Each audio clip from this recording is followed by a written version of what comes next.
किसी गांव में एक साधु रहा करते थे जो दिन भर लोगों को उपदेश दिया करते थे।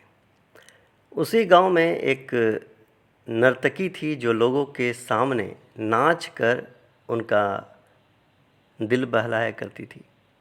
एक दिन गांव में बाढ़ आ गई और दोनों एक साथ ही मर गए।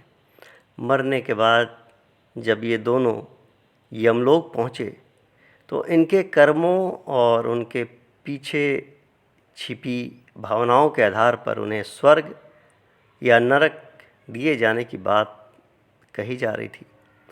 साधु खुद को स्वर्ग मिलने को लेकर पूरा आश्वस्त था। वहीं नर्तकी अपने मन में ऐसा कुछ भी विचार नहीं कर रही थी।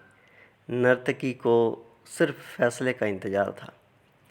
तभी घोषणा हुई कि साधु को नरक और नर्तकी को स्वर्ग दिया जाता है।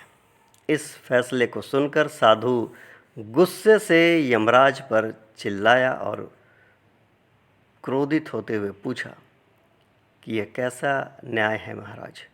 मैं जीवन भर लोगों को उपदेश देता रहा और मुझे नरक नसीब हुआ, जबकि यह स्त्री जीवन भर लोगों को रिझाने के लिए नाचती रही और इसे स्वर्ग दिया जा रहा है। ऐसा अन्याय क्यों?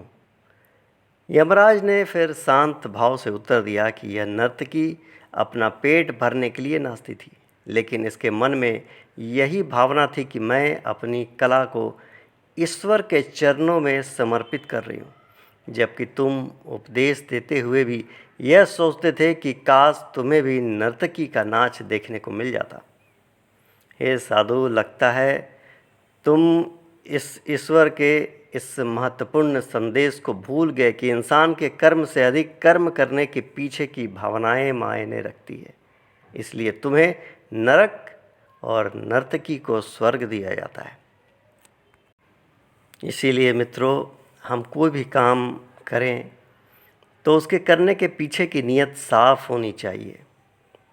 नहीं तो दिखने में भले ही वो अच्छा लगे, काम अच्छा लगे, हमें पुण्य की जगह लेकिन पाप का ही भागी बना देता है।